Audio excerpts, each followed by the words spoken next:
Right, good evening, everybody. I hope everyone has had a good day, and thank you for joining us on this lovely sunny evening for this webinar on the RamCompare project hosted by AHDB Beef and Lamb. My name is Katie Thorley, and I'm the Knowledge Transfer Manager for AHDB Beef and Lamb. And tonight I bring you the Year 6 results of the RamCompare project.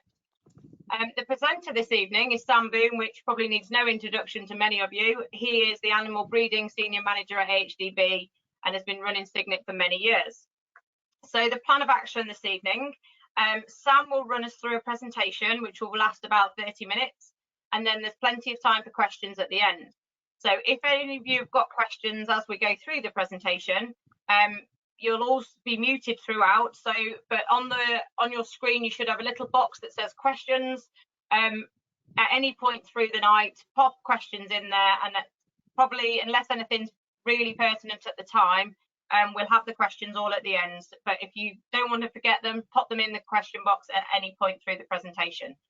And at the end, Bridget Lloyd, who's the RamCompare project coordinator, is going to go through the questions and ask those to Sam. We've had over 100 people register for tonight's webinar, so hopefully we won't have any technical difficulties, but if we do, then please bear with us. So without further ado, I'll hand you over to Sam for the webinar. Thank you, Sam. Lovely, thank you very much, Katie. Really is an honour to be able to talk to you tonight about the RamCompare project. It's nice being the mouthpiece for the project, but I'm very well aware that it's a massive collaborative effort with funders, collaborators and supporters throughout the supply chain. And you know, it's nice to be able to talk about the results, but I must acknowledge all the support that we get with the project. It doesn't seem like 5 years since I was actually at a sheep breeders round table talking about the very first set of results. And it does seem that the buildings that we've talked from have got slightly less plush with each one, and thus you're in the bedroom here with me on this particular occasion. But we've got over, as Katie said, she said over 100, best part of 140, I think, people registered to listen tonight. So there is tremendous amount of interest in the project and the project's results. First thing that probably I should acknowledge is that Katie didn't mention it's her last night tonight. I've worked with her for a number of years and I've greatly enjoyed doing so. She's off for a new career as a graffiti artist, spray painting sheep, so we wish her good luck with that. And the picture of her chasing a chicken is still the most successful thing that I've ever got onto social media, which says quite a lot about the level of interest that I managed to get into sheep genetics when I share it with the outside world. But we wish her well, and we thank her for staying to help me through tonight's presentation. So I'm Sam Boone. I head up Signet Breeding Services. We're running producing the genetic evaluations for about 400 pedigree sheep flocks and about 30 or 40 beef herds throughout the UK. I spend a lot of my time working with pedigree breeders, and I should say, although you should know, I guess, that Signet is part of AHDB, so we sort of head up the genetics team for beef and lamb within AHDB. I do the talking, but Bridget actually does the work. So Bridget is our project manager, and she's going to help us with the questions tonight. She spends lots of time liaising with people that are supplying rams, liaising with the farmers, and generally chasing and harassing people. Her contact details are there if you would like more information, and most of the things we're going to talk about tonight are actually going to be up on the RamCompare website. So I'm going to give a little bit of an overview of the project, talk about the 6 years of data collection, going to provide a couple of case studies from our farms, talk about the main messages for ram buyers, and then probably of even greater interest, talk about what are the next steps for this large project. Before I do that, I thought I might just give a little bit of background on some non-RamCompare activities, because it shows how important this project is to everything that Signet is involved in delivering. When I started in this role, I had 7 different breeding values to talk about, but about 30 different individual breed analyses. In fact, I would have had a couple of hundred within flock analyses and a range of across flock analyses. Now we just have 3. we have 3 mixed breed evaluations, with the new maternal evaluation being launched this year. And actually we've got nearly 50 different breeding values, although we don't have all of those for every single breed.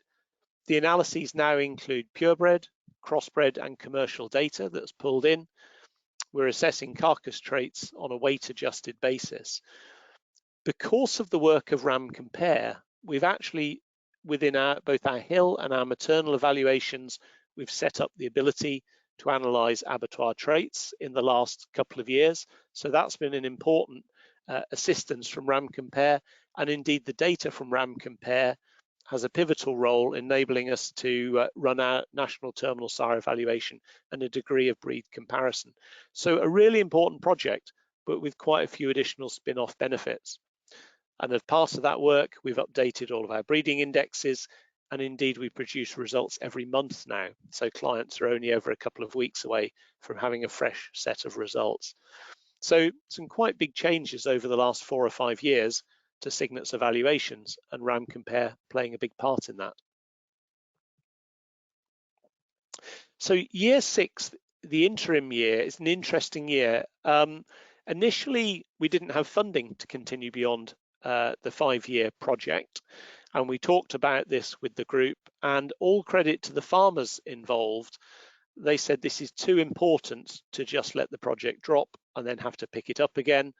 They offered to continue collecting data on sires they already had on farm, and offered to provide data in exchange for natural service rams to increase the size of the ram team. So there was no AI last year, but also credit to the breeders, a number of whom I spoke to at the time, who again said, one way or the other, Sam, we'll get you rams to test. This is too important. This is part of our breeding program, and we want it to continue. We weren't planning to collect extra primal data, and we had a small challenge on a couple of farms getting all of the ultrasound data in due to the sort of ongoing health issues that are out there amongst people, not amongst sheep. But we did get a full carcass data set. And in actual fact, because we were using natural service, in many cases, the progeny groups were bigger than we normally have. The actual relationships that we observed between breeding value and phenotype of the lambs was even stronger than we'd had in previous years. So a really good data set was collected, but very much thanks to the people that have been involved right from the start of the project. Year 7, I would add, we're back with a bang. We've got 4 new farms that have started, and we're really up and running. And I'll talk about that a little bit later. So again, a thank you to the farms involved. You've got both those that have kept us going during the interim year, and you've got the 4 new farms listed there as part of this project. It truly is a collaborative effort. The farmers that were involved last year, we've got Mark Exelby up in Yorkshire, Ian, ably assisted by his daughter Bella, down at Chawton Park, Adrian and Peter and Lynn down in Cornwall, Duncan and the team up in Northumberland, Reese and Russell Edwards across in South Wales, and of course not forgetting the RamCompare team, and we'll talk a little bit more about them as the presentation continues. So these are the guys that have really powered the analysis this year as we were sorting out some of the details in which enable the ongoing continuation of the project. So we should really start by talking about what is RamCompare. There are a few of you on the call that I can see are new, and so the aims of the project were first of all to produce, or to see if we could produce, breeding values, estimated breeding values for abattoir derived traits, so that we could assess the genetic merit of rams on commercial farms in that manner. Secondly, to enable us to compare recorded rams under strictly commercial conditions to see how their progeny would rank, and that's enabled us to validate and strengthen the national terminal sire evaluation. So it's also shown what value can we place on this commercial data within pedigree evaluations. And finally, to demonstrate the commercial value of rams. Now, those were the 3 initial aims. Since then, we've had all sorts of spin-off mini projects. We've had projects looking at semen quality in rams. We've learned some new things when it comes to health and quarantine and some of the novel tests that are available for things such as sheep scab and making those more routine, right the way through to having data sets that have enabled PhDs to be supported and indeed modelling work, whether that's genetic, economic or environmental. So a really valuable data set, and we still haven't got to the bottom of the full uses that we can put from it. So what's the problem that we're trying to solve? Well, it's a fairly simple one, really. Ram breeders have these breeding values available to them, the scan weight, so measurement of growth rate, muscle depth and fat depth, which we assess in the live animal on pedigree farms using ultrasound. And then we try and rank those animals according to which have the best overall genetic merit. But on commercial farms, producers are paid for carcass weight, conformation, fat class, and also their profitability will be influenced by days to slaughter. So what we do through RamCompare is work out whether we're making good predictions. The next phase of the project is very much about how we can improve our predictions. And we're also using that data to demonstrate the benefits to commercial producers who maybe haven't been involved in buying recorded rams in the past. It's a large project. I would argue one of the largest sheep projects of its kind. We've tested over 30,000 lambs to date. We've got 313 rams that have already been assessed, not including the ones that went out last autumn, 12 different breeds involved, and we've produced a number of breeding values as part and parcel of that. So it's important to emphasize the scale of the project and also, I would hope, the accuracy that comes with that. The data collected on farms, a very simple overview because many of you have heard this before, but collecting data from the point of insemination, pregnancy scanning data. At birth, we want to know about the birth weights, the size of the lamb that's born, lambing ease, and picking up data on lamb survival and mortality. Weighing lambs at 8 weeks, weighing lambs again during their life and particularly towards the point of lambs being drawn for slaughter. We will tend to measure lambs again for ultrasound muscle depth and fat depth at that point, and then we go on to assess lambs, getting the data back from the abattoir. So getting carcass weight, grade, conformation. And then the final bit of the jigsaw is some work we've done on a subset of carcasses where we've been looking at primal yield in the front, the haunch and the loin, and also assessing tenderness. And it's that particular bit of work that I wanted to talk about in a little bit more detail because we've just come to the end of our sample collection and are about to approach some of the final analyses. So first of all, a bit about the size of the data. We've obtained over 4,000 samples from the best part of 250 rams. To assess shear force, what we do is we break the carcass apart, and Randall, Parker and Dunby have been a massive help to us. Without them, this would have been impossible. They've collected loin samples.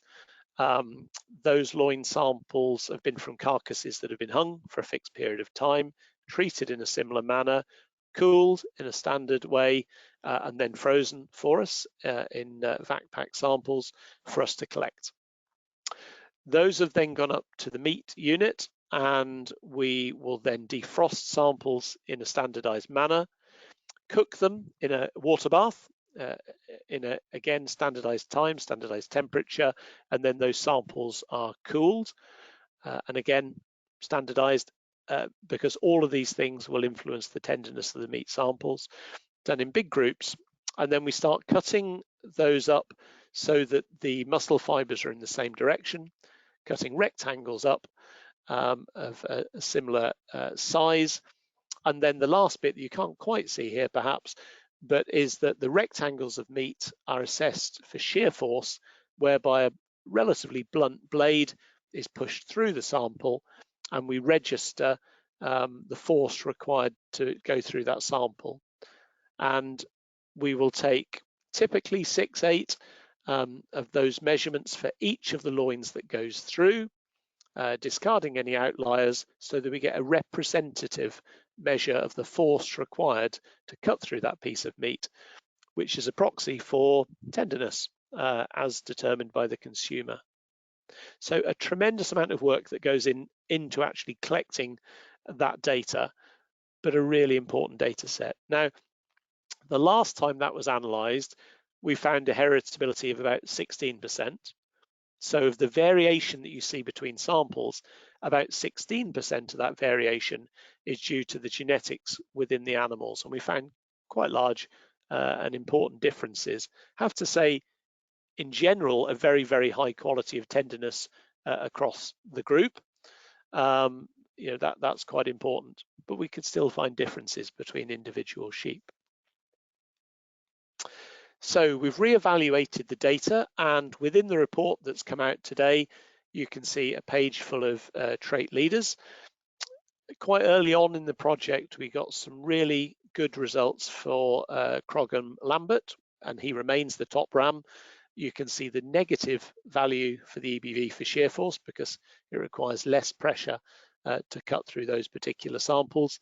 And then you've got a range of breeds listed within the table, quite a few Charolais, quite a few meat links, I note, within that overall table, and quite high accuracy values to go beside those. So this is what we've learned about some of the leading animals in terms of shear force as part of this project. So is that the real importance? Well, no doubt it will be to the owner of the ram and the breeder of the ram, and that's a fantastic result.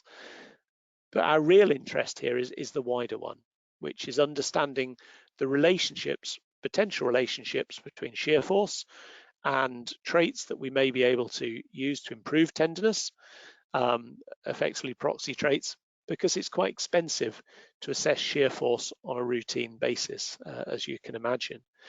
Also, it will enable us to look at traits that maybe make shear force worse, that have a negative impact on tenderness. So that work is at quite an early stage. Abigail Wells up at SRUC will be having a fresh look at that data set, not just to re-estimate heritabilities, but also to look at the relationships between the other traits that we've measured on these animals. Secondly, it forms a really useful genomic bank of information, to which I mean we have the genotypes for these rams. We've now got some really accurate genetic predictions based on these measurements that we've taken, and in the future, as we progress towards genomic evaluations, this could be really useful in terms of picking up differences between individual animals. So that's where we've got to with shear force, and obviously there is more information to come out of that data set, but it's nice to have all of the rams assessed for one final time within this report. In the past, I've talked quite a bit about case studies, and I've just got two sort of highlights for you really tonight. But if you want to have a look at some of the case studies from 2020, 2021 and 2022, they're all up on the website. There's lots of information there that you can have a look at, and I know there'll be specific breed interests within that. So just really two to talk about tonight, and I thought we'll just go for the highlights really. Talking about actually one of AHDB's strategic farms down in Cornwall with Adrian and Lynn Coombe down at Dewpath Farm. We assessed the lambs that were produced. We've divided them into a sort of the highest and the lower performing sires that were out on test, and we found massive differences. We found a difference for the best part of 3 weeks between days to slaughter on this grass finishing system. And we found differences the best part of 0.8 of a kilo. Just looking at the carcass value alone, the difference between the higher and the lower performing sires was the best part of £5 a lamb. So a really big difference on this mule flock that could be directly related to the terminal sires that were being used. So that's just the highlights from that. There's a little bit more up on the web if you want to read up about the performance that was achieved down there. And I'll talk about a couple of the rams within a later table. But just to say, we're hoping to have an open meeting down there in August, all being well. and I'm sure Bridget will get information out to you, but you'd be very welcome in Cornwall to come and have a look. And the second farm I thought I'd talk about was Huts Farm up in Yorkshire. So up here, we tend to see less variation in days to slaughter, lambs being finished extremely fast on this system. Interestingly enough, this is another mule-based flock that we're working with. On this particular farm, they'd be tending to get well over 90% of the lambs being R grade, without massive variation in carcass conformation. But even so, the higher performing lines were able to lift carcass specification, and carcass weights increased by about 0.6 of a kilo. And again, that's easily worth, with a little model I was using, the best part of £3 a lamb, with further improvements in carcass conformation. So some really important financial differences arising between the offspring of the different sires that are being used. So that's a couple of the case studies, and within the reports and on the web, you can read about that a little bit more. Next, I think we're going to talk about the performance for individual traits of the rams that were tested last year. So we start off with the scan weight EBV. So this is a measurement of growth rate through to scanning time, and we use a standardized value here so that we can compare all the breeds on a similar scale. We've got a Normanby Hampshire here that we've used over a couple of seasons, coming through as one of the top rams on the project. You can see a meat link sitting in behind him. And apologies for the photos. If we'd known he was going to be that good, I would have made more of an effort to get a good photo. I think that's probably true for a number of the rams on this project. So for this year, these would be some of the fastest growing rams that we had in terms of live weight. But unsurprisingly, you can see the link coming through in terms of days to slaughter. So several of those rams on the previous table also feature within days to slaughter, getting lambs away faster. Again, negative EBV for days to slaughter, so lambs that were heading off farm more quickly. And at the other end of the scale, we would have rams whose progeny were an extra 10 or 15 days longer on farm.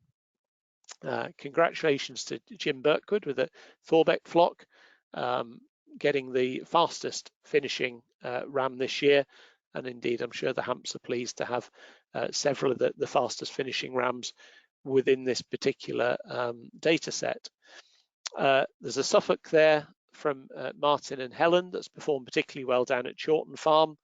And although I've not talked specifically about the Chawton data tonight, several Suffolks sit at the top of the list in terms of performance on that particular farm last year of the 12 or 13 rams that Ian and the team were testing via natural service, because of the speed with which lambs got away and also the increase in carcass weights. Just useful to stop for a second. We've talked about growth rate on farm, the scan weight EBV.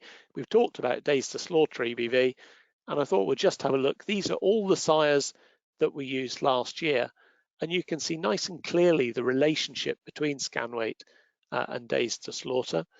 It does show that selecting on that trait is a really good way of getting lambs away and finished more quickly. Yes, there's some noise around that, but there's quite a clear relationship underpinning that. In terms of carcass weight, the top ram on this occasion was actually a meat link from Clive and Jenny Richardson down on the farm in Cornwall. They achieved the rare distinction that they managed to get on that particular farm the fastest growing lambs, the lambs with the best carcass weight, and through a ram that they've provided in a previous year, they also had the top ram for confirmation. So achieving quite a rare hat-trick down there that no doubt they're pleased with. On this slide, you can also see the first of the RamCompare nominations coming through. You've got a Brettles ram sitting there in second place in terms of carcass weight, and we'll talk a little bit more about RamCompare as we come through. In terms of carcass confirmation, we've got a blue Texel from Aubrey and Sue Andrews, used up in Northumberland, with a real high value for carcass conformation. You can see there's quite a big gap between him and then some of the rams that sat in behind, and there was quite a clear difference in the measurements and the phenotypes that were obtained in Duncan's flock that would more than back that up. And again, you've got several of the RamCompare rams also featuring high on that overall list for carcass conformation. And indeed, the blue Texel had the highest conformation, but also tended to be leaner. So those carcasses were actually bang on spec with Duncan. And you can see actually a range of different breeds here on the list of rams producing the leaner carcasses. And I've just picked out the top 5 on each of these tables. But if you get the full report, you'll see much longer listings showing the various rams that were assessed last year, or the best of the rams that were assessed last year. So we pull that data together, and that enables us to rank animals according to their overall carcass merit. So that takes into account carcass weight, carcass conformation, and also a small weighting, but not a massive weighting, on carcass fat class in terms of leanness. At the moment, we haven't worked in days to slaughter, but I suspect with the new work that Abby's working on that we're going to be talking about later, that's something that will be part of the I guess the relaunch of the way that we evaluate this data. So for last year, the top of the list putting the data together is Brettel's Utopia, nominated through RamCompare. That's one that's owned by Jamie Wild and bred by the Rushbrooks. You've then got a trio of meat links that are sitting in there, with 2 of those performing extremely well down in Cornwall. We've got Dolby Ranieri. You'll remember him as the reference ram that was used by everybody last year, but actually he was used again this year. So he's got over 450 progeny in total, and a lot of those are part of RamCompare. And then a nice brace of rams through from Matt Prince, again sitting high in the rankings. But again, you can see most of the breeds represented, even though this is a relatively short list when we look at value. And that's reminding us that although we get excited about breed differences, there's as much variation within the breeds as there is between the breeds. So once you've decided on your breed of interest, then you need to be choosing the better end of those using breeding values. So I'm going to talk now about what we've learned, what's changing, and maybe ways that you can consider getting involved in the future. So this is really a refresher from previous years. The main thing that we were trying to achieve within the project was understanding the relationship between the traits on which rams are bought and the breeding goals on which commercial farmers are rewarded. And here we see a very strong relationship between on-farm growth rate and scan weight, and a very strong relationship between scan weight and days to slaughter. That tends to be the main effect of the high scan weight rams. It will have some impact on carcass weight, but particularly in terms of reducing days to slaughter. We see a positive relationship between muscle depth and carcass conformation, but there's a bit more to that story, as I'll touch on in a moment. And we see quite a strong relationship between the fat depth EBV and the carcass fat classification. Of all of them, that's probably one of the strongest relationships that you just see time after time. We do a very good job of predicting fat classification based on fat depth EBV. Those are the traits that you'll commonly see, but because a number of our pedigree breeders also use the CT scanner. So CT scanner run by SRUC, based up in Edinburgh, but it heads on the road each year to measure some of the elite terminal sires within the country. And this shows us that actually the lean weight EBV, the breeding value indicating the yield of meat within the carcass, also has a big impact on carcass conformation, and certainly some impact on carcass weight, and also jigget muscularity, which we can only assess using the CT scanner. That also has a very big bearing on carcass conformation. And when you look at carcass conformation, it will tend to be one of those 3 traits, and sometimes more than one of those traits, in which an animal really excels, has led to that improvement in carcass conformation. And then no big surprise to see that the carcass fat weight, the CT fat weight, has quite a big bearing on overall carcass fat classification as well. So this shows that we can use the breeding values that we have with confidence when selecting rams. The financial benefit is very clear whenever we have a look at the data. If I conservatively take a £3.50 a lamb benefit, if I work that up over a ram's working lifetime, and again being fairly conservative over number of lambs that will be sold by that ram, there's easily an extra £900 per ram to be made. I would suggest more, but it does rely on that ram having a good long working lifetime so that that investment is returned to the buyer who's making that purchase. But a real good opportunity for investment in sheep production systems. So next stages for research, Abby's going to be looking at re-evaluating the main carcass traits, so looking at the heritabilities and the correlations that exist within them. That means reviewing the primal data and publishing that hopefully, and also, as I've talked about already, re-evaluating the shear force data. But the exciting bit is that we're going to investigate trying to assess the carcass traits through the medium of the big national terminal sire evaluation. So that is our next project. Just before we touch upon that any further, I actually do have the first step completed. We have the new heritability values for slaughter age, carcass weight, conformation, and fat class. You can see the number of records that Abby's been able to use has increased from about 7,000 when she had the first spin of the numbers to over 20, well, the best part of 23,000 records that are available. So a very low standard error in the brackets, which means we've got very high confidence that these are the heritabilities that you would see within this data set. And we've got heritability of about 18% for slaughter age, about 23% for carcass weight, and about 30% for conformation and fat class. So a little bit lower than the initial estimates, but still high, useful, and basically what you would expect when looking at a data set of abattoir data. We can certainly work with that. So what's our aim? We currently have two analyses. One is the National Terminal Sire Evaluation that we run every month for traits measured in pedigree flocks and take into account some of this data in terms of early growth rates.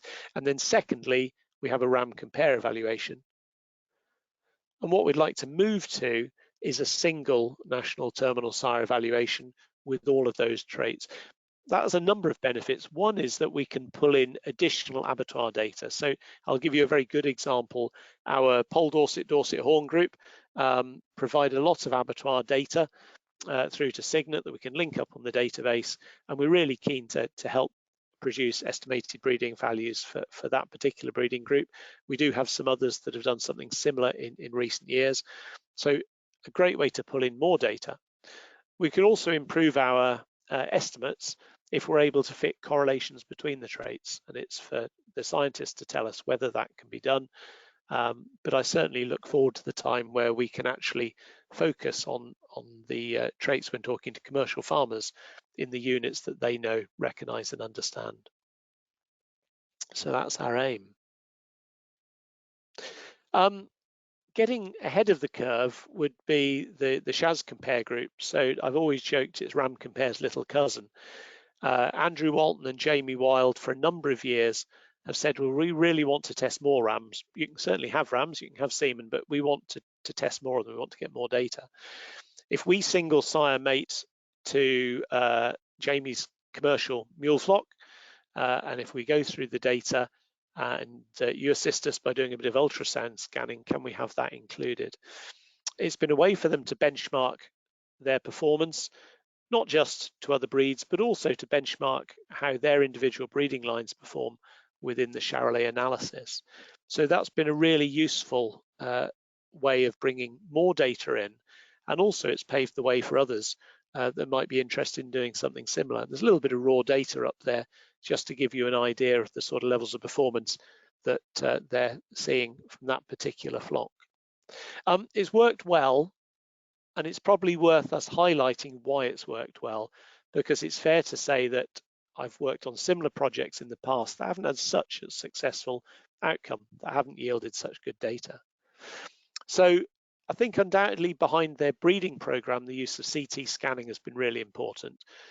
It isn't essential for everyone to be doing this, but for them, it's been really useful in aiding the sire selection and helping them to identify the type of rams that they want to then put on test and collect abattoir data from. Really good progeny numbers. I sort of set the benchmark at sort of 25 or 30 lambs per sire. Will give us pretty good results. It's a nice high heritability trait. They've taken it and doubled it. So really good progeny numbers, really accurate data sets. All progeny treated exactly the same. When you go there to scan, it's one big mob coming over the hill, all the same chances in life, and all slaughtered over a relatively short period. So what you tend to see is the differences expressed in terms of carcass weight and conformation. It's a good mating plan that they put together, strong linkage between years and strong linkage to other flocks within RamCompare. That means that it's a good robust comparison. And then the key to all of this is a really carefully collected data set where the sires are checked, single sire mated, records are correct. If there are any lambs where the sire is in any way questioned, it gets kicked out. I think this year that was all of 3 lambs out of the hundreds that are measured. So a great data set, and it's nice to see the success that they've achieved this year with their breeding lines as part of that. So next steps. We've got the lambs on the ground for 2022. In fact, I had the honour of heading across to Wales with Alwyn and Dylan earlier on this week to actually just assist with the 8-week weights there. The lamb on the bottom is, I think it's a Sandino Trent lamb that caught my eye as I was messing about with my camera as usual. We've got Stephen that's joined us in Wales, Charles across in England, and Owen up in Scotland make up the rest of the 4 new farmers that have joined the project. So look forward to working with them this year. And nominations for 2023 lamb crop have already been completed. So Bridget's on the phone to people confirming natural service sires and AI. As I say, we've got at least 1 open day planned, and Bridget and Laura are going to be on the stand at the sheep event to talk a little bit more. For those looking to find rams this year, a reminder of all the sources of data that you can go to find information. We have a lot of data up on the Signet website. We actually get data through from the Hampshire and Suffolk societies at the end of the season to fill in the pedigree. Lots of data there, and no doubt your breed societies can also direct you to good sources of information. The Signet website has 2 little tools on there. One is Flock Finder, so you can put in your breed of interest and a postcode, and it tells you those farms that are nearest to you as the crow flies. And also there's a sheep for sale section, so later on in the season you'll tend to see more animals put up onto that. And I would say to my pedigree breeders, get at least a couple of rams up onto that, because it flies the flag for who you are and what you do, and enables the commercial users. We had quite a big hit rate on that last year to see what's about and available. So we close with an advert, and that's to say that I'm delighted that we'll be getting together in person this year for the Sheep Breeders Roundtable. So lots of people support this. It's an industry conference which AHDB is helping to run this year, and very grateful for CL for sponsoring our special Friday afternoon session. So some of the things that I've talked about, I'm sure we'll go into more detail when we all meet in November. We've booked some rooms. We've booked just enough rooms, so I would suggest first come, first served. If you're interested in coming, get your bookings in. So I'm not sure if we're supposed to do adverts, but there we go. So a summary. There are important genetic differences between these terminal sires. This is very clear to us, and those genetic differences have a very clear financial value. We've got better advice that we can produce and make available to commercial producers on how to use this information. And we're about to start a very exciting next stage of the project, where we look at how to integrate this data into the wider national terminal sire evaluation. So I will hand back to Katie and Bridget, I think. Oh, and it's gone dark because I've turned my screen off. Let there be light. Thank you very much, Sam. Can I just remind you all that the question box is on the right hand side, and hopefully you can start typing your questions in now. Just while you're putting some questions in there for Sam, I'd like to remind you that tonight's webinar has been recorded, as long as it's saved properly, because I did have a very random thing that popped up, but hopefully it'll all be okay. And it'll be available on YouTube afterwards, along with any of our previous webinars. So if you need to go back and revisit anything that's been said, you'll be able to go back and re-listen. And there's various booklets. So there's the summary booklet of the results is available now online. And then there's also the terminal sire and maternal sire manuals as well, which has obviously got more information on our breeding message if you would like to look at those. Right, I'll hand you over to Bridget for the questions, and then I'll come back to round up. Over to you, Bridget. Thank you, Katie. I think that this session is also okay for Rosa points for the registered sheep advisor. So I just wanted to also mention, if you are a registered sheep advisor, put your membership number down in the chat box or something, and then we can get in touch with those that need to know and make sure that those CPD points are applied. And also, Sam was just doing a lovely plug for Sheep Breeders Roundtable in November this year, and I was just going to add to that to say that we're hoping for live ticket sales to start on the 1st of June, but we will be tweeting and messaging, and there'll be a press release before then to confirm. So Sam, questions over to you. I understand, I think, that you've been genotyping sheep on the project. Is that work still ongoing, and how has it progressed? Good question. So yes, certainly at the early stages. Oh, I'm being told to stop sharing my screen. So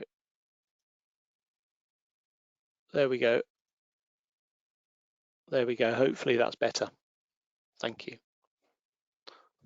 My kids have just burst in, so anything could happen in the next 10 minutes. The question was about genotyping. So yes, we have. We've done it for a couple of different reasons. One, it was interesting to test the new technology and see how that works from a practical point of view. We got access to some quite new bits of kit that work very well. At the start of the project, we were doing it for a couple of reasons. One was just to show traceability of the animal through the supply chain. We actually used it to do a little bit of check that the lambs that we started with and the shear force samples of meat that we had at the end were one and the same animal, and that worked well to just give that extra level of confidence that we've got the traceability of data through the chain. But the other thing is to actually have this bank of information. We genotyped the sires to a very high density so that we have that information. If you've got a project with this level of measurements and this level of investment, it's a really valuable data set, and knowing as much as you can about the genetic makeup of the sires was really important. So those genotypes have been stored, they're being made available for a few other purposes as well, but that's the general story there. So we'll continue to genotype the sires. We don't routinely tissue sample and genotype all the lambs, although if we had a problem where we thought there was an issue, then we can very quickly go in and do that. Thank you, Sam. Question here, are the lambs at Chawton Park finished solely on grass, or do they receive creep feed? Well, because I'm now speaking on behalf of the farmer, which is always dangerous, isn't it? But it's heavily forage based early on during the season, trying to get as many lambs away as possible. I think a few towards the end will occasionally receive supplementation, but they go into their own management group if we do that. So they have a different impact in life. And on that basis, then we'll actually start putting them into different management groups. So largely forage based. That was one of the prerequisites when finding farms, was to have farms we're using a large proportion of forage, but there will be some that are using creep in the background as well. Okay, thank you. And how do we get individual results for other rams that are not showing up in the trait leader tables? Okay, so we're going to probably work over the next couple of weeks giving breeders that have provided rams with a bit more feedback. So we'll do that on an individual basis to start with. And I know you, Bridget, have produced tables for breed societies as well, haven't you? So there's quite a bit of information floating about on the leading Charolais has gone to Charolais, for example, leading Texels has gone through to Texels. So they're available from those two sources. So breeders can get individual information. There's also some summaries of some of the leading animals that have gone through to the societies. Move forwards another 12 months, and it might be something that you can actually pull up online to find that information. And then that really does get quite exciting. Great, thank you, Sam. And what is the correlation between days to slaughter EBV and actual days to slaughter? On the individual farms that we were looking at this year, it was something like 0.85 to 0.9, which is really high. Obviously, it's easier to get a higher correlation if there's a lot of variation. And the amount of variation will vary a little bit between farms, but within our project partners meeting, I was showing farmers the relationship, just really as a sense check, between the phenotypes, the measurements that they've collected, and the breeding values that have been produced. And for those traits, it was typically 0.85, 0.9, very high. Thank you. And do we look at lamb survival or ease of lambing in the data that we're collecting on farm? Okay. The birth weight data that's collected goes directly into the birth weight EBV. So that's published as part of the National Terminal Sire Evaluation. Exactly the same with lambing ease. So that data goes through and gets published. And so if we wanted to pull out a list of rams for ease of lambing, we could. Typically, we haven't had massive variation between these rams. And by that, I mean, they've all tended to be really quite good in terms of ease of lambing. And I think that's one of the things that surprised a few of the farmers who said, yeah, happy to be involved in your project, Sam, but we had a bad experience with this ram of this breed or this ram of this breed. So, a bit nervous, but we'll give it a go. And then 12 months later, they said, oh, really surprised. We got on absolutely fine with those, not massive variation detected. So we haven't had a big problem yet in terms of lambing ease, which means ranking them gets a bit less exciting because there is less variation out there. Lamb survival is an interesting trait. We've got some brand new research. Samir up at SIUC has been working on that. We've had assistance from Janet Roden as well, where we've started producing survival EBVs within our hill analysis. And just this afternoon, I've got new parameters within our maternal mixed breed analysis. So we can analyze it. And I think that's something that we may look to do in the future once we've got those two evaluations put to bed. But I haven't done that analysis to date. And from a RamCompare point of view, because levels of survival have tended to be good and variation small, it hasn't been the first thing that we've dived into. Thank you, Sam. Sorry, I'm not sure if you answered this previously. Are we using a lot of creep? Excuse me. Are we using a lot of creep feed within our flocks, or are they grass finished flocks generally? That's okay. If you keep asking me the same question, we'll see whether I give a different answer or not. That's always a good way to test credibility, I find. So we've got a mix, but I think what I said is that it is predominantly grass-based, and some farms are exclusively grass-based. But equally, some really good forage systems. The farm I was out with last week, had a real good crop of grass in front. We were only doing 8-week weights, and we certainly had some 37, 38, 40 kilo lambs, a couple amongst that group. So they were just flying, but on grass. And equally, we'll name check Duncan for a second, but he's an organic system up in Northumberland. He uses rich clover lays on arable, so clean break, and again, forage-based system, organic unit, and the lambs are absolutely flying. So we're very much testing them on forage. Like any farm, we occasionally have the years that are more challenging when the grass doesn't come and there's a bit more of a drought coming in, and our RamCompare lambs are exposed to that as with any others on the farm, but we still find the consistent ranking when we eventually get the data. It just takes a bit longer. Thank you, Sam. I'm not sure if you're going to be comfortable with this question, but I can help out if you want me to. Has scrotal circumference at a set age been considered as an indicator to number of ewes that could be covered in a mating group, another efficiency parameter? If you want, I can step in and say, when we're doing our fertility testing, we do look at the scrotal circumference along with all sorts of other things in terms of tone and progressive motility, volume of ejaculate, etc., etc. All of these things are interesting all together. I don't think that we're looking at a set age or anything like that. Generally, we're working with shearlings and older stock rams, but really, for the purposes of RamCompare, we want to know that a ram is fit and fertile to go out and work with a group of a minimum of 40 natural service ewes, single sire groups, up to 80 or 90. And we don't worry too much as long as the scrotal circumference is suitable and the testicle tone is good. Ideally, we get a reasonable sample as well. It's one of a number of things that we look at. I don't know if you want to add anything more into that, Sam, in terms of our quarantine or health. No, well, I'll answer it in a slightly different way because I don't think I can top that answer. So yes, we do all of those checks on the individual farms. And contrary to what Bridget says, she does occasionally get grumpy if we have small scrotal circumference, just the odd one or two. We've said, no, we can't risk it because we're single sire mating.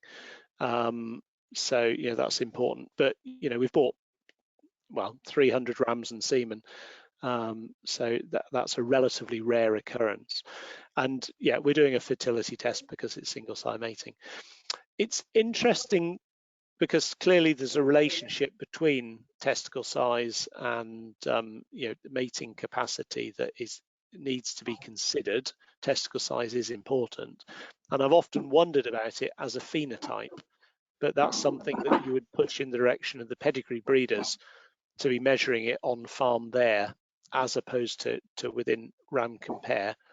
And yet I suspect it's a relatively difficult trait to measure in a standard manner. We do it in cattle because you've got a bigger thing to measure for a start. You can also standardize the age when they're done, and there's quite a bit more science behind it, and you don't tend to have wool on the scrotum, which also makes it more difficult to get the measurements. So as yet, we're not doing anything, although just for my interest, lots of animals are measured at point of sale by breed societies.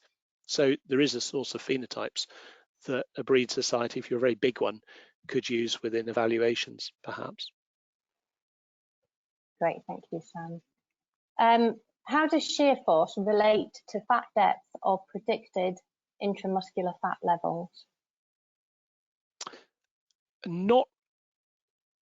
I haven't really looked. I've had a quick look, but you've got to remember I'm not the geneticist. I'm just a chap that plays with Excel spreadsheets. So there's nothing that's instantly jumped out to a simple chap with Excel spreadsheets. But it will be looked at in more detail by the experts that know what they're doing. I'm not sure that I instantly expect to see a relationship between intramuscular fat and shear force. Intramuscular fat is often talked about in terms of meat eating quality. I tend to think of it more due to its association with flavour, having quite a big impact on that particular element of meat eating quality. Now, if you want more information there's a chap called Neil Cleland up at SIUC whose PhD was specifically in this area, and a number of papers have been published by him, and he works very closely with the CT team, and that really is an expert in that area. So if you're interested, do go and have a read at that. We'll no doubt be picking his brains once we've looked a little bit more at shear force. So I hope I haven't misquoted him, but I think that's my initial expectation. You'll be glad to know the questions are coming in fast and furious, Sam, so you're going to be here for a little while yet. Okay, easy ones, please. To make the national flock, we require about 60,000 new shearling rams every year, assuming a breeding life of around 4 years per ram. What proportion of these rams have EBB data that the commercial lamb finisher can choose from? Not enough is the answer. Typically, we probably only have about 15% of the terminal sire flocks engaged in recording. I don't know what it is for all the breeds. I just know about those that record through Signet. But they do tend to be the medium and large sized flocks. So typically we punch above our weight. And I've certainly done some work with a couple of the breeds where it's getting on for about 25–30% of the lambs being performance recorded, but in cattle the equivalent would be 70–80% plus. It's always a challenge with lots of very small pedigree flocks. I fully realise that, but we do need to get a higher proportion of the national terminal sire flock engaged in performance recording. Having said that, there's plenty to go at. The challenge is actually tracking down those animals and finding them available. I think there's been a bit of a tendency amongst recording flocks in recent years to develop quite strong markets from home, and that can mean that you see less of them at sales. So people head to a sale, walk about, can't see the figures, and yet they want to buy on figures. Sometimes that's because the rams there don't have the highest figures and people have chosen not to make that information available. You can always check that online yourself. And sometimes it's because people are selling strongly and developing their markets from home. So there's different elements to that question, Bridget. Thank you. Are you seeing a large variance in longevity of rams between the breeds? Not that we like to talk about between breeds. You can almost add between the breeds onto the end of nearly any question, can't you? And watch the way that I duck sensitively around it. There's no two ways of getting away from that. Longevity is important. And each of these meetings that I've done, we've done 6 now, haven't we? We've talked about the importance of longevity. And it would be great if there were measurements we could use to enhance longevity. The reality is, to enhance longevity, the environment has a massive impact. So the health status of the flock that they come from and the flock that they go to, and their nutrition and feeding prior to making that move and after they've made that move have a massive impact. Genetics will only ever be a small bit of that equation. And with regard to this particular project, actually longevity is less of a concern from us because we're in the unique position of wanting to get a ram, get lots of lambs by it, use it for 1 season and then move on. And many wonderful rams have been used by us once and then are just sold on locally, maybe used for a 2nd year. But we don't know if they could have gone on for 4 or 5 years because they've done their job, we've tested them, and they've been moved on. And equally, obviously, our AI rams, there's no data through those. So this isn't really the project that picks up genetic differences in longevity, but my goodness, it is important. Thank you, Sam. Is there a plan to publicise reduced days to slaughter with a reduced carbon footprint, which could be a positive message for the whole lamb meat industry? I think the short answer is yes, that's definitely an aspiration. And it's just a question of timescale and having the knowledge and funding to do that. Only last week I was talking about a project that's being pulled together that has that aspiration, and if we're successful, that will take us a long way down that road. There's already a bit of information up on the Signet website about the impact of genetics on the environmental footprint of sheep. because, to cut a long story short, it can have a massive impact, and it's one of the few things that can have a cumulative, long-lasting, sustainable impact. Days to slaughter is part of the story, but we should also be thinking about the ewe flock, because within the ewe flock, if that ewe can live longer and produce more lambs over her lifetime and more lambs each year, actually that has a massive impact. You know, the ewe produces an extra quarter of a lamb each year. That probably has a much bigger impact than reducing days to slaughter by a week. Also need to think about her mature size, because as the ewe gets bigger, obviously that's a feed requirement, particularly over the winter, that needs to be sustained year after year. So within our lowland breeding programs, we're thinking very much about efficiency rather than just total output. And I suspect the efficiency of the ewe and her productivity will be closely related to her carbon footprint, although there are clever things that you can do now with portable atmosphere chambers, whereby you can actually measure methane output as well directly. And which trait would the RamCompare farmers, our commercial farmers involved in the project, which trait would they say is the most important to them and their profitability on a forage-based diet? Oh, well, the dangerous thing is they're all listening. Get 9 different answers. Well, that's all right, because at least I must agree with one of them, even if not the other 8.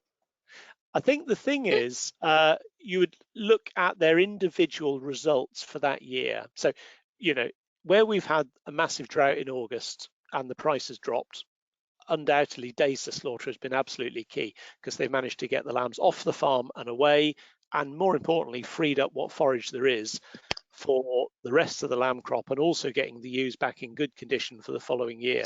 So suddenly days to slaughter becomes very, very valuable indeed. We have some farms where there's some creep feeding that goes on, so obviously days to slaughter becomes even more important as grain prices increase there.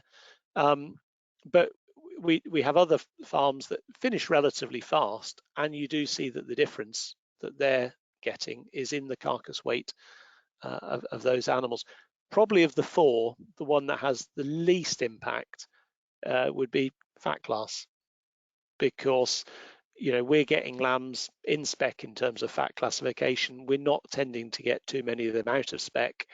You know, very few these days with fast-growing genetics and high muscle.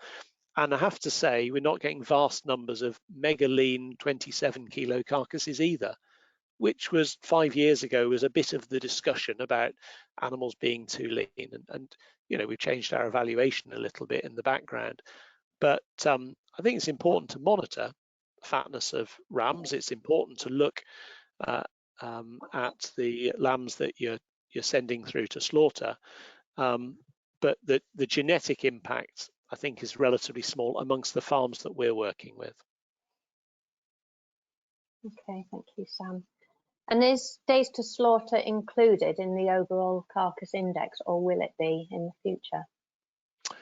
I very much want it to be in the future.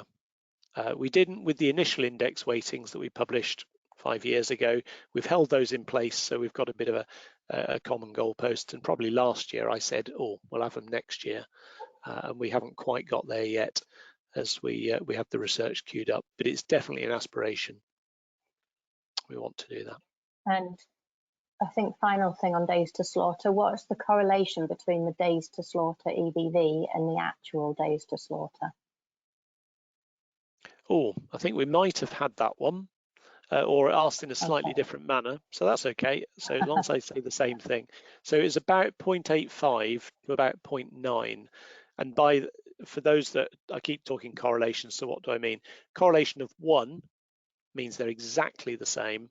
Correlation of 0 means no relationship whatsoever. So the fact they're 0.85 or 0.9 means there's a very, very high relationship between them. And I suppose arguably, because there is that high relationship, it means that if you were collecting that data, even outside of the sort of analyses that we do within Signet, if you were collecting it in farm software and it was one of your goals, and you did a bit of analysis for singles and twins and age and that sort of thing, you could actually make reasonable progress on it as well, because the phenotype and the breeding value are closely related.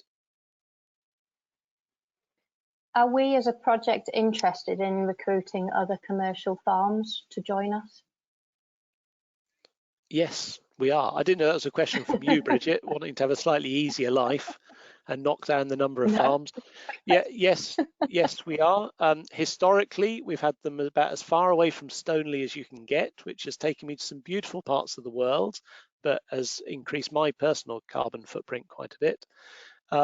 But we would be very interested in working with people to sort of get on the short list of farms to work with.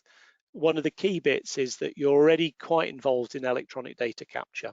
So nearly everyone that we work with already has some really good farm software, been collecting that data themselves for a number of years, and so they're not learning that from the start of the project. Second requirement is the ability to do single sire mating, and you know, that's really quite important. And if you can do those two elements, then you know there's a really good opportunity there. So yeah, drop Bridget a line and come to us with your proposal. And just a couple of final questions. Having heard about RamCompare, what would a group of breeders need to do if they wanted to follow their example? Are we interested in other people's abattoir data? Yeah, I think it's about having that discussion about what are they capable of collecting. Probably chatting to us about how they would create that mating program, and thinking about the commercial farm that might be used. Are they going to be collecting data on a commercial farm? In which case you need fairly uniform ewes. I haven't talked about that tonight. I guess I've taken that as read. And how's that going to be collected? Or are you going to be like the Dorset guys that say, you know, we obviously sell females, we sell some rams, but we also slaughter a lot of animals directly into the supply chain. And you already know about the sire and the dam within our pedigree analysis. So actually we're going to send you abattoir data that links onto that pedigree. That's a different way of doing it, and is equally valuable. So there are some different approaches, and I think it's just finding people that are happy to work together and then coming together with a proposal. Okay, thank you. You mentioned CT scanning. How does a pedigree flock get involved with CT scanning? Okay, so to CT scan, it's very simple, really. You ring Kirsty and John at SIUC and find out where the scanner is going to be. There's a sort of a permanent base for it up in Edinburgh, and a number of people will head up to Edinburgh and take their lambs up there. And equally, it hits the road because it's based on a trailer. So it will head off to places like Stratford, and I know it will head down into Devon, and I'm sure I'm forgetting other places. It'll head into Wales as well. So you know that makes life easier. It's expensive to CT scan sheep, and this is a really nice area where levy from QMS and HCC and AHDB is used to support pedigree breeders. Now, to qualify for funding, you need to be doing the other things. You need to be a performance recorded flock and one of the recognised terminal sire breeds in the National Terminal Sire Analysis to do that. So there's two bits to the questions, really. One is, where can I do it? And you can chat to Kirsty and John. If you head to the Signet website, and there's an information menu on the left, and you'll find a little sub-menu relating to CT scanning there. That'll tell you a lot about what happens and how they do it and what it costs. And then secondly, it's probably useful to find out whether you're eligible for funding. And so you can have a chat with the team up there, and they'll qualify that for you as well. Perfect, thank you, Sam. And final question, states, first of all, a statement and then a question. Many years ago, an Australian presenter at a sheep breeders roundtable near Derby said scan weight was the most important, which seems that these records are backing up that statement. You talked about ongoing research. Will any of this be discussed at this year's sheep breeders roundtable? I think a lot of this will be discussed at this year's Sheep Breeders Roundtable. We'll be further on with Abby's piece of research, so that will be good. I think we've also got Australian speakers that are going to be talking about meat quality aspects. So I think that'll be really interesting for those of us that have just got excited about things like tenderness. So there will be further discussion around this, and hopefully the next stage is at Sheep Breeders Roundtable. Yes. Great. Thank you, Sam. That is the end of the questions. You can relax. Thank you very much, everyone, and thank you for all participating so well to give Sam lots of questions, some easier, some harder, and there was great wide variation in the questions. So it's great that everyone's really taken on board the project and obviously wanting to know more about it. Just one little thought from myself. If anyone else there was talk about measuring of testicles. We have got the testicle tapes. If you want a testicle tape, email into BRP, and then there's also the little leaflet about the RAM MOT. You know, it's really, really simple and really important that people should be having a little feel of the testicles. Often when Bridget and I worked at Innovis, the ones that would be failures generally had very soft testicles. So one very quick check that you can do yourselves. I really think you should definitely do a RAM MOT. But yeah, thank you very much for listening. Option off your silicone testicles there, Katie. No, they are in stores ready to go to the shows, the silicone testicles. That was one of my highlights from when I started, that I had to go and get the testicles out of the freezer that I'd cut off the RAM from Innovis, and then go and find someone to create them. So that was an interesting few conversations to find a model maker, but we did it. So they will probably be at the sheep event if anyone wants to have a feel what they should feel like. But yeah, please, if you'd like to listen back or listen to any other of our webinars, please go to the YouTube channel, the AHDB YouTube channel. There's lots of previous webinars from a wide range of topics. So and thank you once again for joining in this evening to listen all about RamCompare, and thanks again, Sam, for sharing your knowledge, and Bridget for doing the questions. Thank you. Thank you.